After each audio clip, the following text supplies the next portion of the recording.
Você sabia que a cultura de uma empresa inicia pela mentalidade da liderança? Se a cultura muda, teus resultados mudam, tua equipe melhora, o teu ambiente de trabalho se torna outro. O programa Cultura Começa pelo Líder é uma imersão de 16 horas, dias 28 de fevereiro e 1º de março aqui em São Luís do Maranhão. Eu vou te ajudar a fazer a transformação cultural da tua empresa. Todos os passos para você resolver os problemas que existem relacionados à tua cultura. Vem comigo, Imersão 7 em São Luís do Maranhão. Fala galera, estamos ao vivo em mais um episódio e você já sabe, quando eu estou assim com uma beca diferente, é porque eu estou com uma pessoa muito abençoada do lado e, como diz Danilo Gentili, esse é o padrão de beleza que eu quero aqui nesse podcast, viu? Já já você vai saber de quem eu estou falando. Um grande amigo, uma pessoa que eu tenho uma admiração muito grande, uma pessoa que eu já tive a honra de vê-lo trabalhando assim e é uma pessoa muito admirada, um grande profissional. Vai contar um pouco da sua trajetória e um pouco também da sua área profissional. Estou aqui do lado do nosso amigo Carlos Eduardo. Com certeza. Para estar junto mais uma vez nesse episódio. E essa propaganda que você acabou de ver é da Imersão 7, que vai acontecer aqui em São Luís, dia 21 e 22 de março. É a primeira imersão de cultura organizacional. Então, para você, empresário, essa imersão, você precisa estar lá aprendendo como levar uma transformação cultural para sua empresa. E também gostaria de falar aqui um pouquinho sobre a Vila Ati, que é um dos nossos patrocinadores, essa pousada que fica lá em Atins, uma das maiores e melhores pousadas dos Lençóis Maranhenses, uma experiência fantástica do nosso amigo Getro Raposo e do nosso amigo Saulo Prazeres, essa pousada que você precisa levar sua família, tirar aquele momento de desopilar, olhar para a natureza, descansar, é o lugar certo. E hoje eu tenho a honra de estar aqui com uma pessoa que eu tenho uma admiração muito grande. Já conheço ele de alguns anos. Sempre tive vontade de entrevistá-lo. E hoje Deus trouxe essa bênção aqui para que nós possamos conversar um pouco. Meu amigo Iraídes Aragão, seja bem-vindo, meu irmão. Obrigado, Gustavo. Obrigado pelo convite. Um prazer conhecê-lo aqui. Prazer estar aqui com vocês. Espero que o bate-papo seja muito proveitoso, né? Show de bola. Meu amigo, começo de ano e eu sempre gosto de iniciar com uma pergunta. Na Bíblia fala lá em Lamentações que eu quero trazer à memória coisas que me dão esperança. E eu sei que você é um ótimo profissional, tem uma trajetória incrível, mas nesse momento eu quero que você busque lá no passado um pouco da tua história. De preferência momentos que tu possa decifrar como gratidão, que tu possa trazer grandes insights pra gente aqui hoje. Beleza, Gustavo. Assim, primeiro, né, para falar de onde eu vim, eu sou um cara de uma família humilde, né? Filho de uma professora. Meu pai, ele é assistente administrativo, né, de nível fundamental, servidor público na Assembleia Legislativa. E eu fui criado nessa família com muitas dificuldades financeiras, num bairro da periferia de São Luís, né, no Quatraque. Mas, muito embora a condição de vida tenha sido sempre limitada, mas aquele período da minha infância, digamos assim, a condição do país permitia com que eles fizessem alguns esforços. Então, embora tivesse essa natureza limitada, mas eles sempre se esforçaram para que eu estudasse em boas escolas. Estudei Divina Pastora, estudei no Educator, que hoje se chama Educales, né? E, enfim, eles sempre tentaram priorizar a educação. E por conta dessa prioridade deles na educação, é que talvez a minha vida tenha sido... eles permitiram com que eu pudesse subir um degrau além deles, né? Por conta dessa entrega, essa doação. E aí, diante de todo esse investimento, todo esse cuidado materno e paterno, acabei indo para a faculdade, né? Fiz Direito, me Quantos formei. anos você começou lá? Eu comecei Direito com 21 anos, né? 20 para 21 anos, e concluí quando eu tinha ali 25 para 26. Tenho 11 anos de formado, né? Fiz agora em janeiro, e faço também 11 anos de OAB agora no final de janeiro. Então, são 11 anos aí de trajetória profissional. Iraídes, e nessa trajetória de estudo, tu sempre quis ser advogado, sempre quis atuar como que tu atua hoje? Nunca. Nunca. Na faculdade, primeiro assim, Direito, eu não tinha muita noção eu sabia que quem se formava em direito virava advogado, virava juiz, promotor, defensor, essas coisas, carreiras jurídicas em geral. Mas quando eu entrei no direito, só uma curiosidade, eu não queria o direito pelo direito, né? Minha vontade inicial, até talvez por ter minha mãe como um grande exemplo, era ser professor. E aí minha mãe sempre me desestimulou. Ela falou, meu filho, a missão é maravilhosa, é honrosa, mas é uma missão inglória, porque você trabalha, você se dedica, se doa, se entrega a outras pessoas, mas você não tem de volta uma remuneração adequada ou justa, né? Então eu não quero isso para você. Veja outras possibilidades, você pode ser professor em outras áreas, entendeu? E ela sempre falou, olha, tem o direito, que é uma área muito promissora, você pode fazer um concurso e depois ser professor. Então essa foi a orientação que eu recebi em casa. Mas inicialmente. Por que tu queria ser professor? Tinha já a vocação, Rapaz, porque tu tem uma oratória muito acho, boa, já era por isso? Eu acho que eu sou desenvolto, né? Falando, sempre fui desde novo. Entendi. Então, na escola, apresentando trabalhos, eu tinha uma desenvoltura. Entendi. Minha mãe sempre me botou muito para estudar, por ser professora, né? E aí, a gente sempre adquiriu essa responsabilidade com os estudos desde cedo, e na escola não podia fazer feio. E ela, professora, tem uma oratória também boa, sabe falar muito bem, pela própria rotina. Sim. E aí a gente acaba... eu sempre fui de conversar muito com meus pais, né? Meu pai mais trancado, minha mãe mais falante, e acabou que eu puxei muito esse jeito dela. E por isso eu queria talvez ser professor, entendeu? Por esse motivo. E aí acabei indo para o direito com essa ideia, vamos formar. Na ideia dela, vamos formar em direito, passar no concurso e você depois ser professor. E aí a vida vai te conduzindo por determinadas situações e as coisas vão mudando. E que bom que vão mudando, não é verdade? Sim. Que bom que vão mudando. E no decorrer do curso, eu defini que eu faria concurso, mas quando você se forma, eu já ali com meus 25 para 26 anos, pensei, poxa, passei 5 anos estudando, agora sou desempregado, tenho OAB, passei no OAB no 8º período, né? Mas, não, e aí, como é que eu vou manter? Continuei sendo filho, né? Tu te forma, tu é advogado, mas tu continua sendo filho, não muda, porque tu não tá trabalhando. Aí eu pensei, não, cara, eu ficar só estudando e não receber, eu vou atrás de trabalhar. E aí eu comecei a advogar, né? Já saindo da faculdade? Saindo da faculdade. Na verdade, a minha faculdade especificamente, vou fazer um merchan gratuito, Selma, né? No Selma, a grade curricular dele, eu vejo que prepara muito para o mercado. E nesse sentido, a partir do 7º período, você tem muitas cadeiras de estágio simulado e você também tem o escritório escola do Selma, né? E particularmente também durante todo o meu curso, desde o primeiro período eu estagiei. Eu sempre precisei da bolsa. Eu sempre precisei da bolsa, então filho de pobre, meu amigo, o cara ele se desenrola, entendeu? Então eu consegui desenrolar o estágio no primeiro período e eu desenrolei desde então. Passei a faculdade todinha, sendo remunerado por estágio, e no final que se forma, né? E agora que o estágio acaba...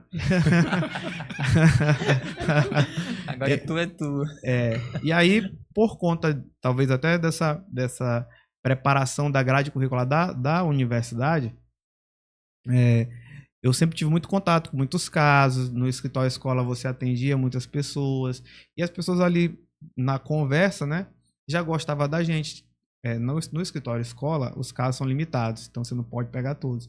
E as pessoas, mas eu gostei de você, eu quero que você seja meu advogado, você não pode? Eu falei, olha, se a senhora quiser esperar um pouquinho, eu me formo daqui 4 meses. eu já passei na OAB, entendeu? Vou só pegar meu diploma, minha carteira e dar certo. E aí, eu consegui, e tu acredita que muitas pessoas de fato esperaram. Então, quando eu me formei, comecei a trabalhar, tinha essa demanda represada que o escritório escola não podia atender por questões de atribuição, e eu comecei a advogar para algumas pessoas dessas. E aí, ali começou a minha carreira de advogado, entendeu? Atuando mais em qual área? Área civil, penal? Quando eu comecei, eu advogava no que aparecia, meu amigo. Você não pode escolher muito, não pode entendeu? Escolher. Entendeu? Quem tá com fome não escolhe muito a comida que vai comer, é o que aparece. Então, foi o que aconteceu. E doutor, e como que era o Irates dentro da sala de aula? Porque tem todo aquele preparo, né? Desde o início do Pronto. curso até o final ali. Como que é o Irates dentro da sala de Rapaz, aula? eu vou ser honesto com vocês. Eu sempre detestei aula. Eu nunca gostei de assistir a aula. Mas eu sempre fui muito estudioso. Então, na sala de aula, eu entrava atrasado, saía mais cedo, entendeu? Mas eu chegava em casa, meu amigo, eu estudava um absurdo, entendeu?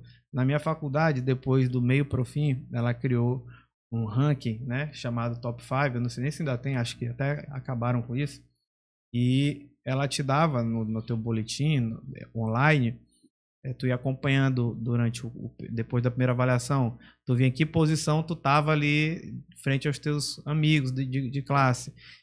Então ela tinha um programa Top 5, né? E eu sempre tava ali ou no Top 5 ou no Top 10, né? No Top 10.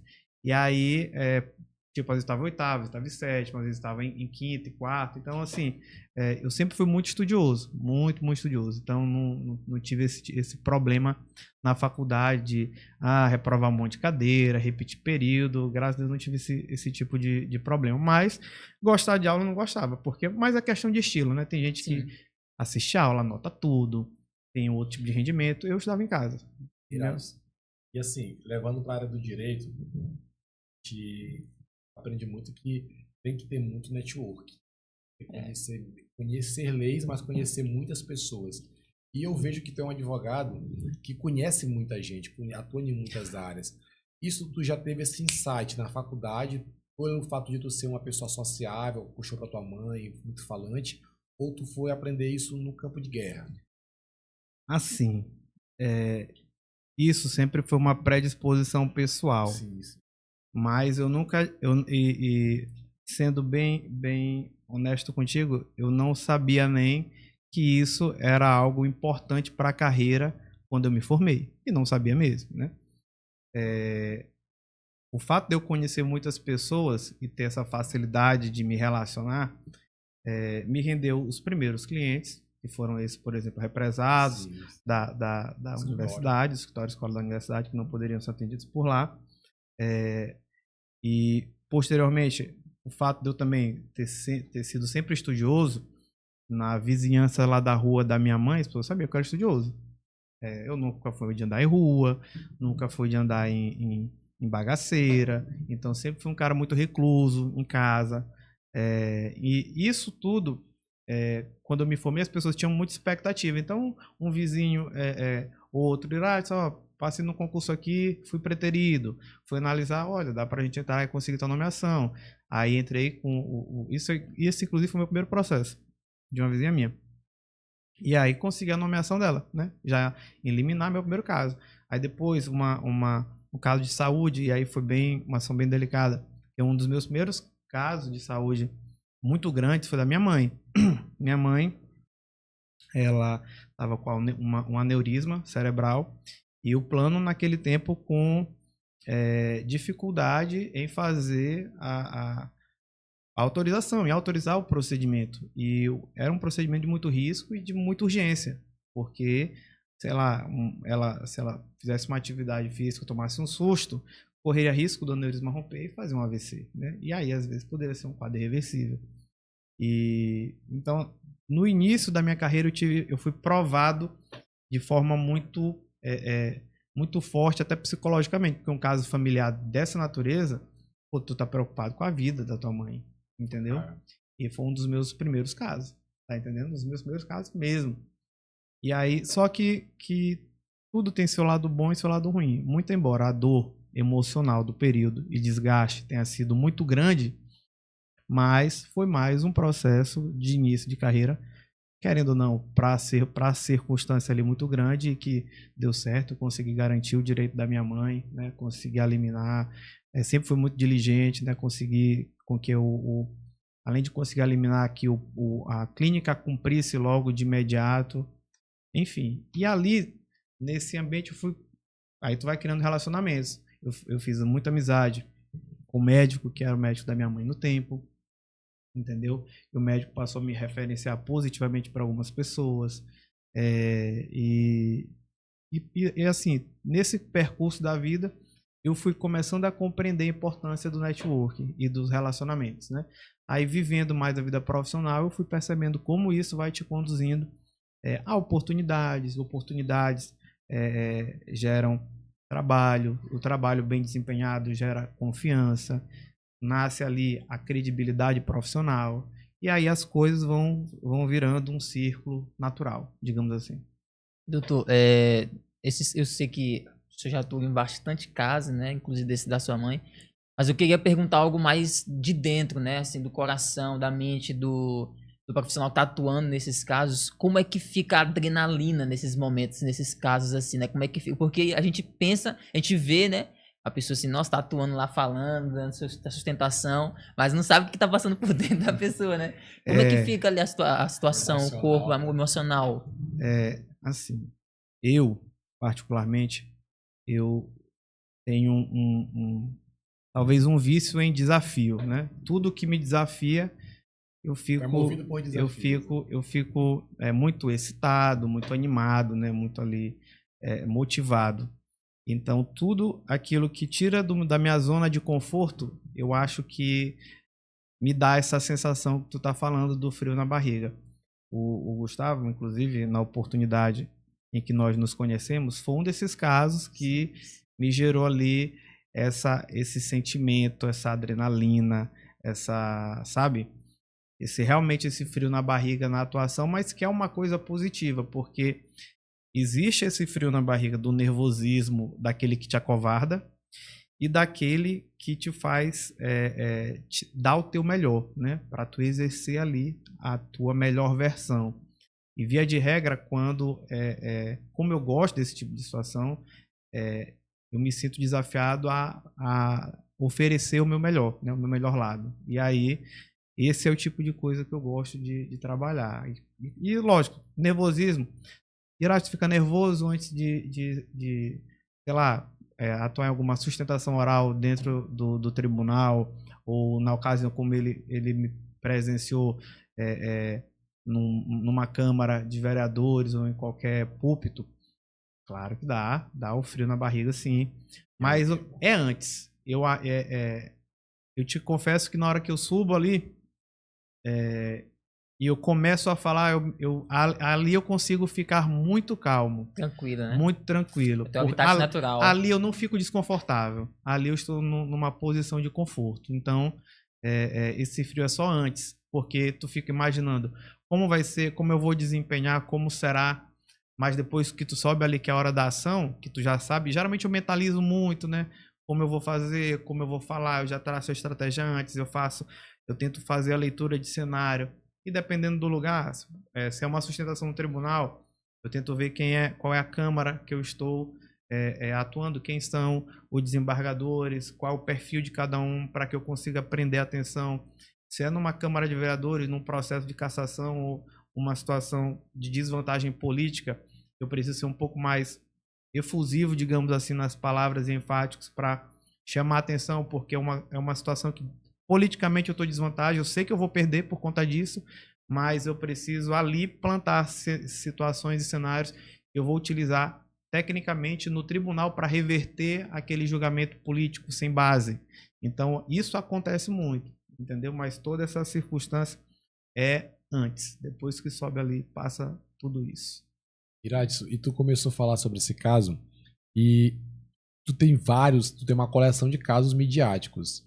Casos que renderam uma mídia extraordinária, graças a Deus. Entretanto, nem podemos dizer graças a Deus, porque dependendo do caso, a gente sabe que é bem sensível, né? Para a área profissional do advogado, isso acaba trazendo uma notoriedade, a pessoa começa a mostrar o trabalho dele para mais pessoas. Isso é bom profissionalmente, mas é claro que a gente tem que entender o lado também do nosso cliente. Mas, é claro, não quero que você fale nenhum caso sensível, mas tem alguns casos que você poderia citar que rendeu assim um caso que foi muito midiático, mas você conseguiu converter e trazer algo positivo para o seu cliente? É claro, eu não quero aqui te induzir a falar sobre nenhum caso que tu não possa falar, mas tem algum caso que já passou que você poderia trazer como memória até para enaltecer esse trabalho? Tem o próprio a própria atuação lá no município de Rosário, né, que tu acabou me conhecendo e presenciando, foi um desses casos, né? Teve também o do prefeito de Itinga, né, que também ao tempo foi cassado, e aí ele não chegou a ser cassado porque a gente conseguiu reverter judicialmente, né, Sim. toda essa situação. O Calvé, de fato, chegou a ser cassado, a gente conseguiu fazer a reversão no tempo e tudo, mas, assim, são situações que te dão esse destaque. É como tu falou, por um lado é positivo, né, pro advogado, porque ele está ali à prova, né, e da mesma forma que ele pode se elevar, ele pode se afundar. Então, ninguém Tá em pensa por xeque. esse outro lado, né? A exposição, ela nem sempre é um fator positivo. Eu particularmente não gosto, eu acho que é um fator negativo, né? Porque é uma linha muito tênue Sim. entre o sucesso e o fracasso, né? E aí eu prefiro estar fora desse risco. Mas como a gente não escolhe desafios, a gente enfrenta. Então esse caso foi um deles. Particularmente, tu pediu para comentar genericamente, esses dois casos que eu falei, do município de Rosário e do município de Itinga, foram situações que eu enfrentei julgamentos políticos, né? Buscavam caçar os prefeitos e, obviamente, por terem sido abertos, né? Obviamente o prefeito ali ele tinha minoria nas câmaras. E situações dessa natureza é aquela situação que tu entrou no jogo sabendo o resultado já, sabendo que tu vai perder. E a finalidade é aquela ali. E ali qual é o trabalho do advogado? Primeiro, ele tem que ser muito firme, né? Porque está sendo filmado, move com a realidade social daquela cidade. Então a mídia local sempre está acompanhando. E como sempre haverá exploração política depois daquilo ali, você tem que deixar marcas naquele processo político que sejam vantajosas ao teu cliente, ao teu constituinte. Dessa forma, o que a gente busca? A gente busca sempre ali plantar, não necessariamente plantar, porque plantar parece um termo que tu está sabotando o processo, mas você precisa evidenciar, né, todo aquele jogo político de cena que está buscando caçar o teu prefeito para tu mostrar que aquilo ali é um julgamento político e dentro daquilo ali pontuar as ilegalidades que são cometidas, né? E aí foi assim no julgamento lá do Calvé de Rosário, do prefeito Lúcio Flávio de Itinga, hoje todos dois muito meus amigos, né? A gente, por defender as pessoas, depois de um tempo, há essa aproximação e tudo, mas foram casos assim, muito desafiadores por essa natureza. E aí, dois casos que repercutiram no tempo, né? Basicamente. Um em 2021, o outro, salvo engano, em 2023. Sim. E interessante porque, como o Carlos já havia te perguntado, existe toda uma preparação, né, Irades? Psicológica, uma preparação de estudar aquilo que você de fato vai estar ali defendendo. A exposição é muito grande. E qual foi a virada de chave quando o Iradson deixou de ser aquele advogado generalista, advogado que pegava todas as causas e focou mais na área que tu atua? Salvo engano, eleitoral, que é a tua área de mais atuação. Na verdade, as pessoas pensam muito isso porque a cada 2 anos tem eleição e realmente a gente atua no direito eleitoral, é uma das nossas missões realmente, né, profissionais e nossas afinidades profissionais. Mas a que eu tenho mais afinidade profissional, por incrível que pareça, é a advocacia de gestão pública e gestão municipal, tá? E na atuação na defesa de improbidades e crimes correlatos, né? Improbidades são ilícitos civis, mas geralmente elas correspondem a crimes que a gente chama de colarinho branco correlatos. Então minha atuação basicamente de especialidade é essa, né? Na gestão pública e na defesa em ações de improbidade e crimes de colarinho branco. Essa, de fato, são as minhas especialidades. E o eleitoral é uma terceira via, digamos assim, é uma terceira especialização de fato, que a gente atua bastante. Essa virada de chave, ela aconteceu de modo curioso. Hoje em dia, quando você observa as mídias, pelo menos assim, do YouTube, que eu consumo bastante conteúdo de empresários, de cursos, porque a gente tem sempre que estar se aperfeiçoando. E lá eles falam o seguinte, que ninguém cresce no conforto, é só no desconforto. E essa minha virada de chave veio num momento como esse. Em 2 momentos específicos. Eu me formei e comecei a advogar, como a gente falou anteriormente. E um dado momento, mas eu advoguei porque, como eu falei, o filho do pobre, ele tem que se manter de alguma forma. Eu fui trabalhar para manter. Só que ali eu percebi que eu tinha o tino para advocacia, porque 1 ano depois de formado, eu já havia conseguido quitar o meu primeiro carro, né? Eu tive muitos clientes de demanda, né? Depois de 1 ano eu fechei o meu primeiro contrato, né? Advogando, demorei 1 ano e 1 mês, eu acho, para fechar meu primeiro contrato. Depois do meu primeiro contrato, eu fechei o meu segundo ano, acho que com 4 ou 5 contratos, que me davam uma remuneração já muito confortável para 2 anos de advocacia de formado. Isso, para mim, avaliando a minha trajetória pessoal, foi um crescimento muito rápido, né? Isso já com 2 anos de advocacia. 2 anos de advocacia. E quando entra o 3º ano, um amigo meu havia passado de escola, havia passado num concurso público para promotor de justiça e no tempo eu advogava e estudava para concurso. Ele falou, rapaz, Herádio, tu não quer vir ser meu assessor? Porque eu acho que é mais tranquilo tu vir para cá, ser meu assessor para estudar do que tu seguir advogando, porque exige uma dedicação muito maior. E no tempo eu fiquei naquela dúvida, falei, rapaz, realmente acho que foi a oportunidade que de repente eu vou ter de estudar, vou ganhar menos, mas vou estudar. E, enfim, fui ser assessor dele no Ministério Público, fiquei lá 2 anos e meio. E ali eu aprendi muita coisa, porque ele era um cara que ele sempre gostou muito da improbidade, só que pelo lado da acusação. Cara, sensacional, entendeu? Um promotor muito competente, meu amigo até hoje, competentíssimo de fato, né? E foi uma grande escola para mim, uma grande especialização.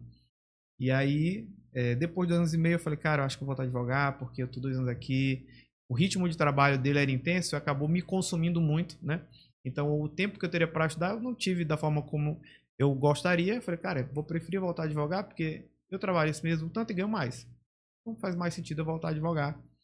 E, ao tempo, quando eu saí da advocacia para ser assessor, vários clientes, amigos, minha então namorada na época, contra, rapaz, tu nasceu para advogado, o negócio é advogado. E eu, rapaz, não é. Aí não é. Mas enfim, fui ser assessor, saí no tempo e voltei a advogar. Aí quando eu voltei a advogar, imediatamente dos contratos que eu tinha, quando eu parei, eu recuperei acho que pelo menos uns 4, entendeu? 3, 4. E eu já saí ganhando mais do que eu ganhava no Ministério Público como assessor, né? No meu primeiro ano que eu voltei a advogar. E foi ali foi um ano de reconstrução e fui agregando outras coisas, fui crescendo novamente. E aí veio a pandemia. Meu amigo, quando veio a pandemia, foi desconforto para todo mundo. Caraca. Na pandemia, a primeira coisa que o nego fez foi demitir o advogado. Primeira coisa foi demitir o advogado. E aí, meu amigo, foi um período de desconforto. E ia ter eleição no tempo. E quando eu estava lá, né, pedindo a Deus, meu amigo pediu muito forte a oração que só me desse a oportunidade, me tirasse daquela situação, protegesse minha família, né? Era um momento que ali tu já era casado já? Já tava, não, naquele tempo ali eu estava com o casamento marcado. E aí, casamento marcado, eu perdi vários contratos. Desmarcou o casamento? Não desmarquei porque Deus proveu, mas assim... Graças a Deus. Tu vai entender. Aí veio essa situação de pandemia, me deixou muito ruim e eu recebi uma ligação no meio da pandemia. Um amigo meu que eu tinha feito no interior, que eu fui assessor de promotor, ele falou, rapaz, Herádio, meu primo vai se candidatar a prefeito aqui, tu não quer vir dar um apoio aqui pra gente no eleitoral? Eu sei que tu tem experiência, tu atuou em 2 eleições pelo Ministério Público antes, e eu sei que tu voltou a advogar. A gente aqui não tem noção nenhuma de eleitoral, tu não quer vir aqui me dar esse suporte? Depois que tu orou, que tu foi muito firme, muito. Cara, isso que eu tô te falando. É a provisão de Deus, né, Herádio? E por isso que hoje eu não me dou ao luxo de te vangloriar. Dizer não, e dizer não pra ninguém, entendeu? Eu aceito tudo. Hoje já tem outras pessoas que trabalham comigo ou pra mim. Então, os casos de repente, pra mim, que hoje não me faria sentido, para mim ainda fazem. Porque se para mim de repente eles não vão agregar demais, mas vão agregar muito para as pessoas que trabalham comigo. Cara, parabéns. Então, assim, Só fazendo aqui, desculpa, um parênteses, porque eu tenho uma palavra que eu sempre falo, cara, que todas as coisas cooperam para o bem daqueles que amam a Deus. Então, essa situação que aconteceu contigo, ela transformou muitas coisas no teu coração e te trouxe mais humildade, com certeza, mais sabedoria, mais uma visão diferente do mundo. E depois que tu orou, depois que tu realmente buscou a Deus, ele fez essa virada de chave. E Deus faz isso até para que a gente tenha mais humildade no futuro, como é o teu caso, de reconhecer as pessoas, de olhar para as pessoas com um olhar diferente. Deus é fiel. E assim, só de tu falar isso aí já me deixa muito feliz, porque explica muito do que aconteceu na tua vida. sim. Que o que aconteceu e o que tem acontecido é a provisão de Deus, né, meu amigo? Minha mãe, ela até muito preocupada às vezes com o meu ritmo de trabalho muito intenso, ela fala assim: meu filho, mas por que tu não abre mão de algumas coisas e tudo? Eu falei assim: mãe, eu não posso abrir mão de nada, porque um dia eu pedi muito a Deus para que eu tivesse a oportunidade. E hoje que elas aparecem, eu vou negligenciá-las ou dizer não, eu não vou fechar essa porta que Deus abriu para mim de forma nenhuma. Glória a Deus. Então, por isso que a gente trabalha às vezes tão intensamente. E aí, Gustavo, nesse período que ele me chamou, eu encarei o desafio, fui trabalhar na eleição. Seria a primeira eleição que eu iria coordenar. Eu trabalho em eleição desde 2012. Em 2012 eu trabalhei como estagiário, em 2014 como advogado, em 2016 como assessor ministerial e em 2018 também. Então 2020 seria a primeira que eu coordenaria 100%. E aí o que eu fiz? Eu busquei um advogado, mais de 20, quase 30 anos no tempo de advocacia. Falei para ele, doutor Abdon Marinho, hoje é meu amigo, presidente da Comissão de Advocacia Municipalista, da qual eu sou secretário. Então, assim, hoje a gente está lado a lado. E ele foi muito importante porque eu lembro que falei para ele, doutor Abdon, eu preciso da sua ajuda porque eu vou coordenar a minha primeira eleição, mas eu não quero nenhuma ajuda específica no sentido de eu trabalhar aqui com o senhor e o senhor me pagando. Eu quero vir para cá, ser seu estagiário, trabalhar de graça. Eu quero só que o senhor me dê a oportunidade de aprender. Com alguns casos seus aqui, o senhor não precisa me pagar nada, entendeu? Eu só quero aprender para eu coordenar essa eleição nesse município. E ele, com o espírito generoso que ele tem, ele aceitou, me passou alguns casos, me orientou algumas situações, dizendo, essa situação tu orienta assim, isso aqui tu faz assim, e foi me dando ali dicas importantes, porque eu poderia, com a experiência que eu já tinha, achar que era suficiente, mas eu tenho muito zelo pelo que eu faço, eu prefiro me apegar com quem tem uma experiência muito grande. E lá, coordenei minha primeira eleição, foi muito bem sucedido, né? Graças a Deus o prefeito se elegeu, aí outra bênção de Deus, né? E aí a gente começou aí criou a oportunidade de a gente começar a atuar nessa advocacia municipalista de gestão municipal, né? E aí, meu amigo, uma coisa vai puxando outra. Por conta da minha atuação em 2020, que foi num município muito difícil, onde uma posição muito qualificada, acabou tendo burburinho na área, né, entre os advogados sobre a minha atuação. Alguns até me encontraram que são liderados. Olha, desacelera, tu tá indo muito forte lá, a oposição de lá é muito qualificada, tem pessoas muito importantes por trás, tal, do candidato, então dá uma desacelerada. Eu falei, meu amigo, eu só tenho uma chance na vida, é essa, Acreditando para Deus, eu não vou perder para ninguém, entendeu? E, enfim. Isso em 2020. 2020. E ali me gerou uma vitrine que depois me levou para outras cidades em 2021, como a própria Rosário. Sim, entendeu? Desculpa te interromper. E aí tudo foi encaixando. Lá tu já estava com o Dilson, com o escritório consórcio? Não. Porque também foi uma grande porta que se abriu. Mas me conta detalhes. Isso, vou te esse detalhe agora, tu vai gostar. Eu vou te falar. 2000, Gilson fala isso pra todo mundo. Legal, porque eu pensava que Iradson, antes de vocês continuar, eu até brincava com ele e falei, Iradson, tem maior cara de playboy, deve ser assim um herdeiro, e Deus te colocou já mas não, tem uma trajetória por detrás de tudo, muito esforço, Eu não sabia dessa situação que tu viveu, com certeza foi muito difícil. E, cara, Deus, ele honra quando a gente tem um coração assim, Deus é fiel, ensinável, né? E aí, essa situação de 2020, nesse município que a gente foi atuar, eu e Gilson, a gente estava na defesa do mesmo candidato, 2020, no mesmo candidato, só que eu tinha meu escritório, e ele funcionava ali no Office Tower, na Renascença, e Gilson tinha o escritório dele, que funcionava ali também no Renascença, na Rua dos Ipês. Mas estávamos advogando para a mesma pessoa, mas meio que um contra o outro, né? Dá licença, cada um quer seu espaço. E aí teve uma situação processual lá, que, digamos assim, o escritório de Gilson é aqui e Gilson estava em vários outros municípios. E o advogado responsável dele não observou um detalhe de local, e uma especificidade muito grande. Mas quem tinha esse conhecimento era eu. E quando ele entrou com a ação, o blog lá fez o blog era apoiador do outro candidato, não era do nosso candidato.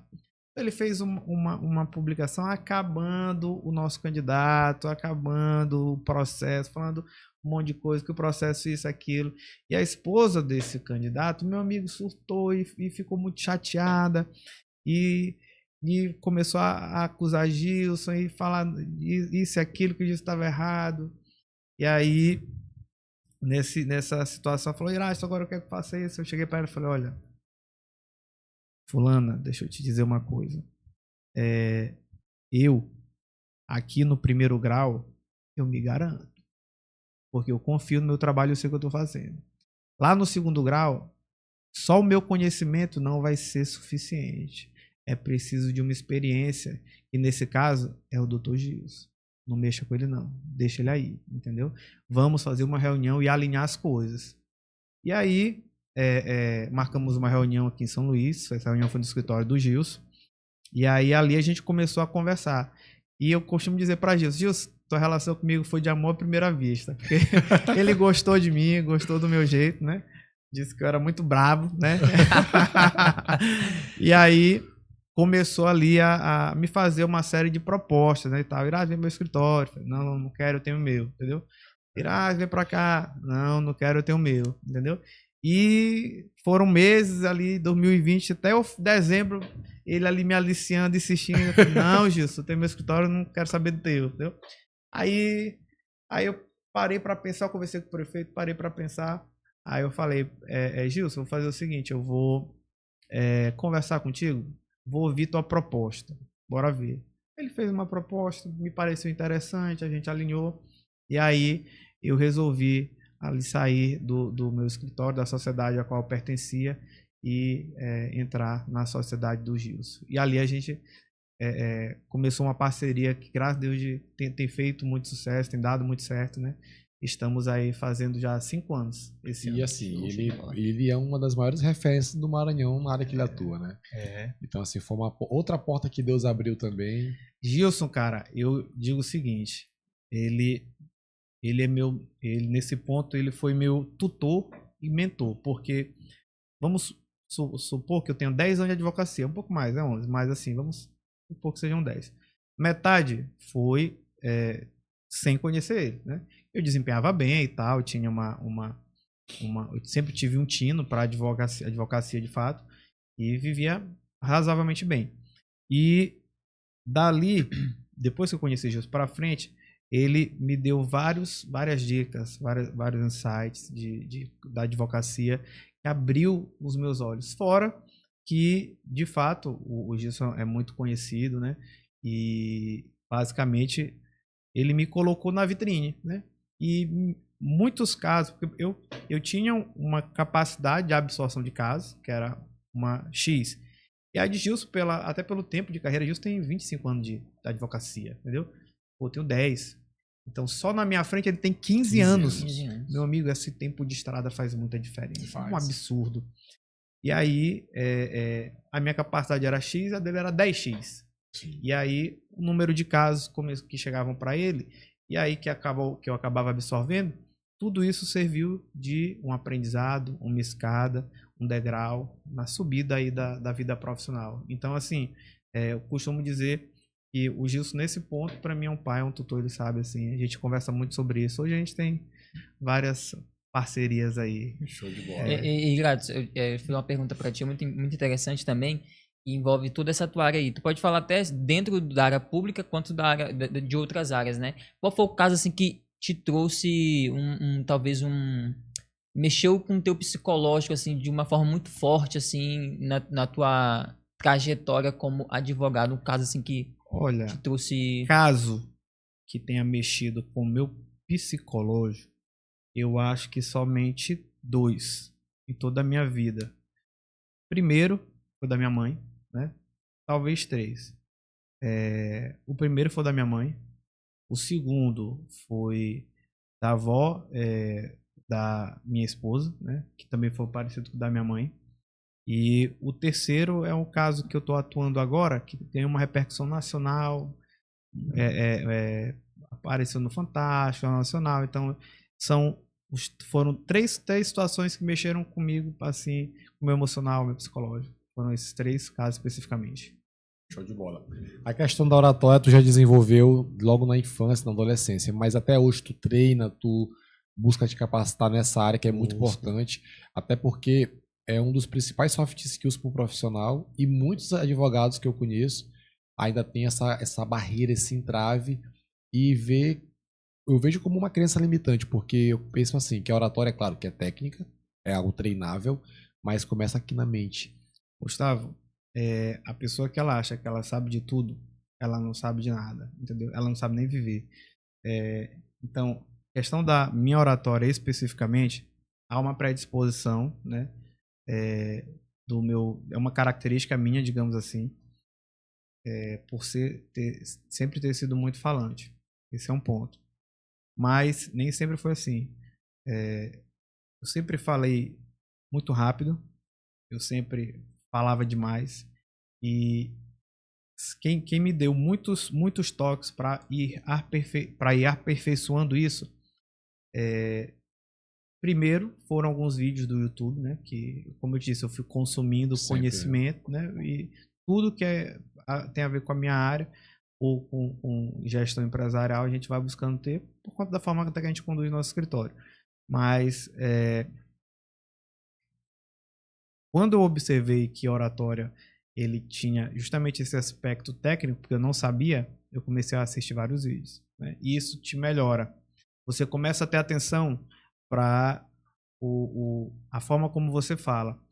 E como eu comecei a atuar em muitos casos de repercussão, aí as minhas entrevistas que eu dava na televisão, às vezes eu ficava puto comigo mesmo. Mas como é que eu falei dessa forma? Como é que eu me posturei assim? Como é que eu fiz isso? Rapaz, eu ficava muito indignado. E aí isso me gerou uma vontade de aprender muito mais. E o Gilson, como é um cara que hoje, além da gente ter essa sociedade, ele é um tutor, né? Tudo eu comentava com ele. E o Gilson, amigo, ele é o sincerão. Ele fala, pá, não gostei disso, tu fez. Às vezes ele fala de uma forma que te choca. Como eu sou assim, então a gente releva, mas tem gente às vezes que não sabe lidar com isso. Sim, ele fala, não, Irato, foi isso, foi aquilo, olha, tem que falar assim, tem que fazer assim, tem que posturar assado, tal. Pô, como é que tu falou isso também? Do jeito que eu ficava chateado, ele ficava também. Então, o que acontece? É uma soma, né? Então, eu sempre tento aprender com as pessoas à minha volta, eu sempre tento te observar, observar a forma como tu fala. E às vezes, como a gente tá aqui numa conversa, eu tô te observando, eu acho que alguma coisa faz sentido para mim, para eu adequar, adaptar, eu faço isso. Eu observo o Gustavo, a mesma coisa. Eu observo os meus sócios, Gilson, Enesa, eu procuro mudar. Eu observo alguém na televisão. Modelar, né? Então tu vai ali, exatamente, te moldando, entendeu? Te adaptando. E isso vai te melhorando. Assim, eu tenho... Assim, tomara que... Não sei quantos minutos faltam, mas tomara que ainda falta bastante, que agora veio muitas perguntas aqui. E assim... Eu percebo que existe jogador de futebol de um jeito, existe jogadores de futebol de outro jeito. Existem cabeleireiros de um jeito, barbeiros de outro jeito. Existem advogados de um jeito, advogados de outro jeito. Então, quando eu vejo essa diferença, essa dicotomia, eu vejo muito pela mentalidade. E, por exemplo, De Javier, que é o autor do livro Os Segredos da Mente Milionária, ele fala muito sobre isso. O próprio Nicholas Buffman, a própria Carol Dweck, que escreveu um livro chamado Mindset, ela fala que tudo começa na mente. E eu percebo que a tua mente é uma mente muito próspera, tu tem uma visão de mundo muito boa, e eu acredito que isso te levou até onde tu estás. Mas a minha pergunta é, muitas vezes essa mentalidade ela é adaptada com relação ao nosso ciclo de amigos. Tu sempre escolheu amigos que pudessem alimentar essa visão de mundo que tu tem, de, poxa, eu quero crescer, eu quero avançar, eu sei que eu consigo, ou não? Deus que foi te capacitando com essa mentalidade, ou tu já foi mais intencional? Assim, não, eu não digo que foi intencional, porque talvez depois de entrar na vida profissional, você começa a buscar lugares realmente onde você consiga aprender. Então, de uns anos para cá, com certeza, eu busco estar em lugares que me agreguem valor, agreguem conhecimento. Mas eu tenho que ser justo e digamos que tenha sido uma orientação quase que familiar. Minha mãe ela sempre foi muito rígida, né? Meu pai é mais de boa, mas ela sempre foi muito rígida. E ela sempre falou que a gente tinha que ter muita atenção das pessoas com quem a gente andava e se cercava. Perfeito. E ela sempre falou assim, ó, meu filho, a gente mora num bairro pobre, mas não é porque você nasceu aqui que você vai ser pobre a vida toda. Isso vai depender de como você... Já mexeu com tua ambição, né? Isso vai depender de como você se dedica, estuda, e as pessoas que você tem próximas de você. Aí, porque na época eu era criança mesmo, 9, 10 anos, minha casa lá no Cotarac, periferia toda cheia de grade, né, e tal. Aí a minha mãe saía pra brincar, as minhas ficavam na rua, e ela não me deixava brincar na rua, né? Ó, não tô em casa, você não vai brincar, você vai brincar nas férias e fim de semana, entendeu? Durante a semana você tem que estudar, sempre foi muito rígida. E os meninos ficavam me perturbando, tu mora numa prisão, tua casa é cheia de grade, tu não sai na rua, isso, aquilo, outro. Ela falava, meu filho, a rua é a escola preparatória para marginalidade, você não tem que cair na opinião dos outros, você tem que entender que você está se preparando, está estudando para a vida, então você tem que procurar pessoas com a mesma mentalidade. Perfeito. Então, uma orientação familiar, né? Uma orientação familiar, e eu sempre busquei seguir isso. E então, dentro da própria escola, eu me aproximava das pessoas que, de repente, não tinham comportamento, digamos assim, ultrajante, né? Porque tem sempre meninos ali que são desrespeitadores e tudo mais. Eu sempre busquei me afastar dessas pessoas que tinham um comportamento mais padrão e gostassem de estudar, né? Porque eu acho que isso gera aquele estímulo interno, né? A ambiência, o ambiente que tu está. Isso, aquele estímulo interno de estudar, tu competir com teu coleguinha para tirar uma nota boa, não sei o quê. Eu lembro que quando chegou no ensino médio, a brincadeira era até mais punk, porque quem tirava a nota mais baixa, a gente rasgava a prova do outro, assim, do grupo de amigos da gente. Mas enfim, então, mas são situações que tu para avaliar, uma pressão positiva, né? Então, desde sempre, eu fui moldado dessa forma por uma orientação familiar. E na vida profissional, depois que tu entende o poder do network, que tu entende o poder da ambiência, aí você vai se conduzindo para direcionar lugares, pessoas que te agregam. Outro detalhe que eu percebo em ti, além da ambiência que tu estás, além da mentalidade, nós falamos muito sobre a questão de se posicionar. Nós chamamos isso de personal brand. Quando a gente fala sobre uma empresa, por exemplo, a gente leva isso para o brand, que é a marca. Até mesmo o Caíto Maia, que é o CEO da Chili Beans, ele fala muito sobre isso, o poder de uma marca. Quando a marca está bem posicionada, você entrega mais valor. O valor percebido, ele consegue até precificar melhor o serviço ou o produto. E quando eu olho para você, eu penso logo, é um advogado caro. Por quê? Porque tu te posicionou. Por mais que eu não conheça eu não saiba o teu nível de conhecimento, por mais que eu não saiba o teu nível de atuação, mas a forma que tu te veste, a forma que tu te posiciona. E isso é muito importante para um profissional. Às vezes eu vejo um bom advogado que é muito bom tecnicamente, mas que não entendeu, por exemplo, que as vértices é muito importante. Essa virada de chave de entender que minha aparência importa, meu cabelo importa, minha barba me importa, uma foto que eu posto na internet importa, a minha postura, como você falou, a roupa. Eu tenho alguns amigos pessoais que somos amigos em comuns com você, que eles me falam, Gustavo, pergunta para a Irades onde é que ele compra o terno dele.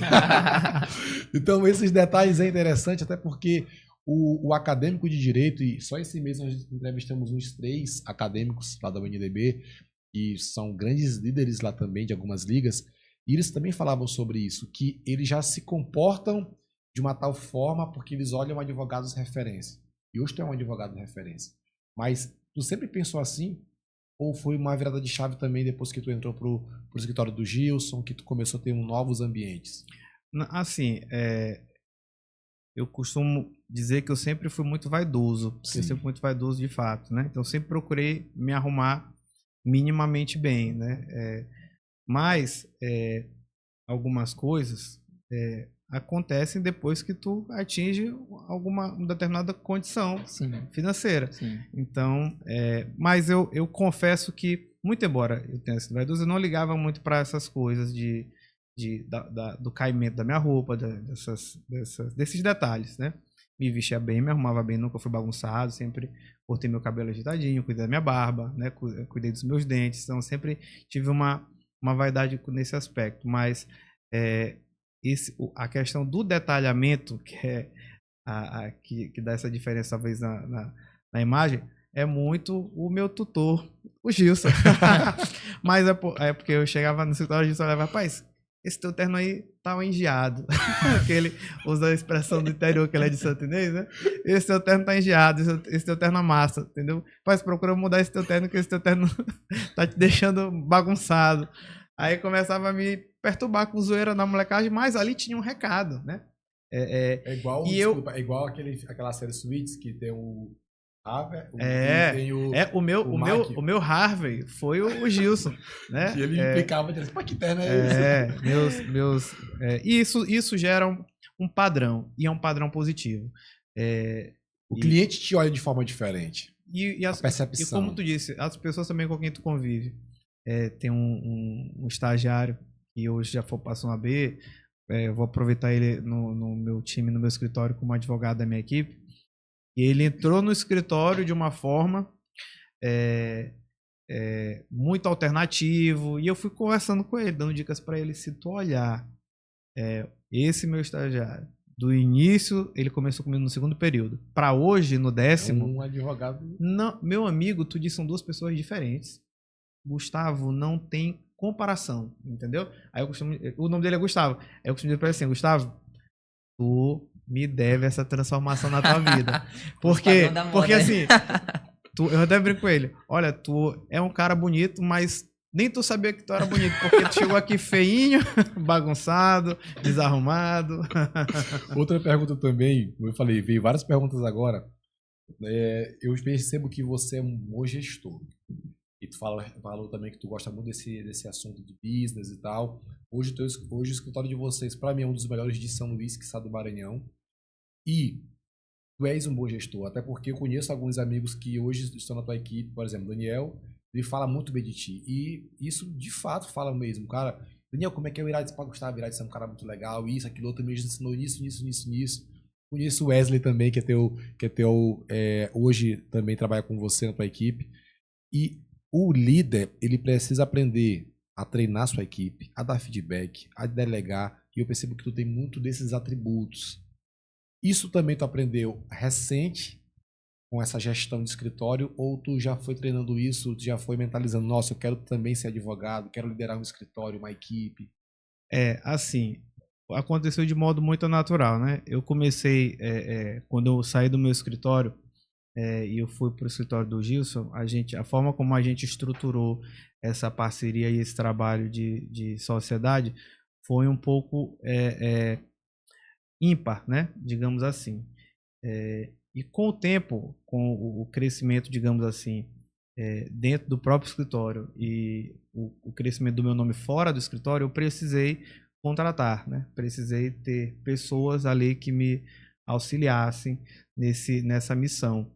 E aí eu comecei o Daniel foi meu primeiro estagiário, e aí eu comecei a lidar com ele, e aí a gente começa a se interessar por essa parte, porque tu vai crescendo, ninguém ganha dinheiro sozinho, ninguém trabalha sozinho, ninguém cresce sozinho. É necessário tu ter pessoas do teu lado de confiança, que somem contigo, que formem essa equipe, que sejam imbuídos dos mesmos valores que os teus. E aí eu tive o Daniel, aí depois precisei crescer, contratei outra pessoa, e aí a coisa acontece dessa forma, né? Dentro do escritório, chamei pessoas para se associarem às minhas necessidades, para não precisar contratar fora, entendeu? Então, tudo isso é uma questão de como você lida com as pessoas e como você entende o mundo. Não foi por acaso. Eu fui sempre estudando gestão, né? Gestão de pessoas, gestão de empresas. Eu, de fato, estudo isso. Todo dia de manhã, se vocês viajarem comigo algum dia, de manhã cedo, eu vou escovar dente e tudo mais. Eu tô ouvindo podcast, cara. Entendeu? E tô ouvindo podcast de negócio, de empresa, entendeu? De gestão. O YouTube, meu nome As métricas não é... Algoritmo. O algoritmo. Exatamente. O algoritmo do meu YouTube, ele já sabe que de manhã eu consumo conteúdo de empresarial, de gestão, e à noite conteúdo de lazer, que é futebol. Coisa de viagem, de jet, que é um esporte que eu gosto muito, de jiu-jitsu, então assim, que é um esporte que eu pratico. E então, o próprio YouTube, se eu abro o celular de manhã, é incrível, cara. Eu abro o celular de manhã. Só negócio, entendeu? Aí Lázaro do Carmo, o Thales, entendeu? Aí é o menino da WhatsApp, como é o nome dele? O Flávio Augusto. O Flávio Augusto. E assim vai. De manhã é só isso aí. Aí, à noite, começa meu Palmeiras. Inclusive, aqui nos bastidores tem um dos mais chatos que eu conheço. Vocês dois competem pra saber quem é. Já que tu passou por esse assunto, me fala um pouquinho. Tava na final, Flamengo e Palmeiras. É um dos palmeirenses, junto com o Anderson, aqui nos bastidores, mais chato que eu conheço. Quando ele ganha, aí, só fazer aqui um parênteses, era muito massa. No Brasileirão, aí o Palmeiras ganhou, o Flamengo perdeu. Aí eu ia logo lá onde irá, só ele botava lá uma molecagem, apurrinhando. Aí quando o Flamengo ganhava e perdia, ele botava outro. Eu falei, cara, é muito massa. Aí Daniel que fica chateado, que ele, quando acontecia isso, né, do Palmeiras perder, o Flamengo ganhar, ele vinha me perturbar e falava nos grupos que a gente faz parte. E quando meu time perde, que eu sei que o cara quer me perturbar e ele é chato, eu não falo, não respondo. Eu fico sem falar uns 2 dias. Por quê? Eu não vou dar o gosto, né? E Daniel, quando o Flamengo perde e o Palmeiras ganha, meu amigo, ele quer se justificar e não sei o quê, quer argumentar. Então, ele cai na minha pilha, mas eu não caio na pilha dele. Fica uma dica aí de discussão futebolística. Teu time perdeu? Some, irmão. Calado. Eu, particularmente, passo 2 dias, eu fico, na verdade, nem porque eu não desapareço porque eu não quero ouvir zoação. É porque eu fico com nojo do Flamengo quando perde. Não vou assistir essa porcaria, não. É complicado. Passo 2 dias, aí depois eu fico no Flamengo de novo. Mas como foi a experiência lá? Cara, assim, uma realização de um sonho, né? Em primeiro lugar. Parabéns. Da onde eu vim, tu ter a oportunidade de tu fazer uma viagem. E não é uma viagem fácil, porque é em cima da hora. Sim. Pra tu assistir o teu time numa final. Quando o meu time perdeu, muita gente perguntou, pô, cara, tu foi pra Lima só pra olhar o teu time perder? Tu ressignificou. Aí eu falei, cara, se eu te disser que o resultado ficou em segundo plano, por conta da experiência. Show. Entendeu? E de fato, eu fiquei muito, muito feliz, cara. Do meu time perdeu, obviamente. Não vou dizer ali que eu não me chateei. Me chateei porque assim, eu queria ter ido para ver meu time ser campeão, né? Como foi em Montevidéu. Mas um dia se ganha, outro dia se perde. E a experiência foi absurda. Montevidéu, eu também fiquei com vontade de ir, mas eu não me encorajei. Eu também não conseguia assim, pessoas para viajar comigo, né? Amigos meus palmeirenses para ir. E já esse não. Quando teve o jogo lá da remontada contra a LDU, eu já conversei com alguns palmeirenses, amigos meus no off, falei, cara, eu acho que vai dar, eu acho que o Palmeiras vai passar. Eu não fui pro Allianz porque eu acredito que o Palmeiras vai conseguir classificar e eu deixei para ir pra final. Meu amigo, quando terminou, né? Esses meus amigos, a gente começou a se falar na mesma hora, fizemos cadastro no site da Conmebol para comprar os ingressos, fomos atrás do patrocinador oficial lá da Libertadores para que vendia pacote, né?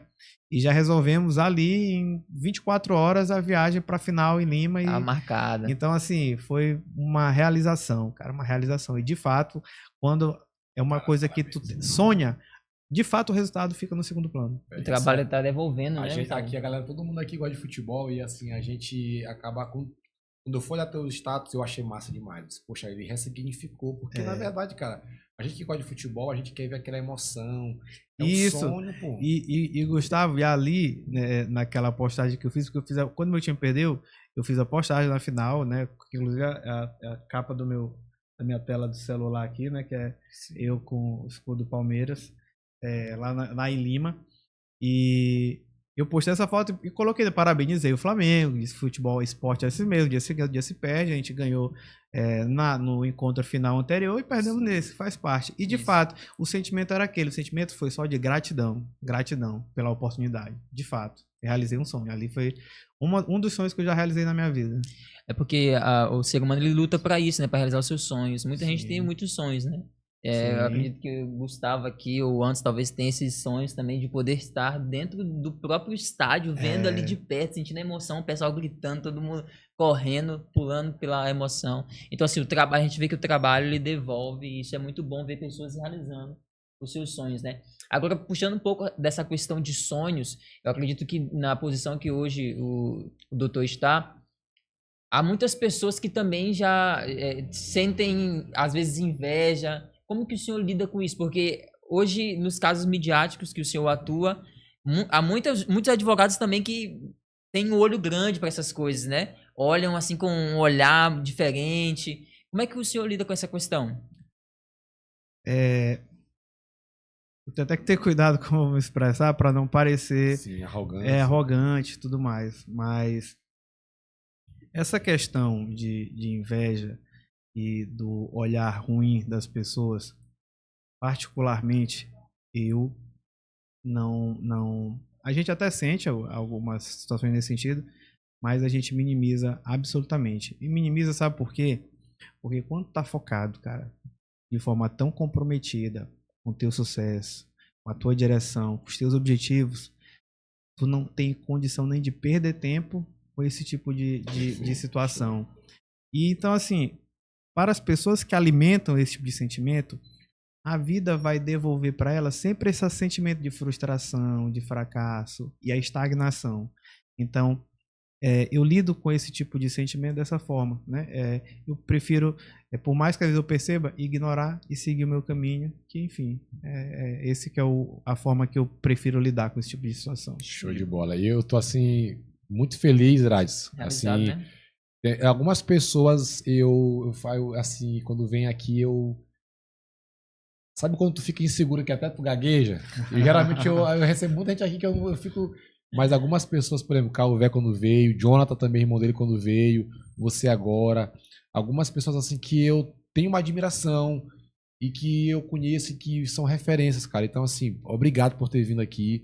Eu quero te ver mais vezes aqui. Uma inspiração, né? É uma inspiração para mim, como profissional, para todos nós que atuamos, que vê um profissional tendo sucesso e que tem essa trajetória. E assim, para encerrar, eu quero até, inclusive, que tenha outros episódios, porque tem muita coisa para perguntar. Eu queria que tu pudesse, assim, se tu pudesses agora dar um recado para aquele Iradson que está iniciando a faculdade, que está com muitas incertezas, que não sabe se vai atuar como concursado, não sabe se realmente vai vingar na área da advocacia. Se tu pudesse voltar no tempo e dar um recado para esse jovem, o que tu falaria hoje, depois de 11 anos de atuação? Eu só falaria para ele que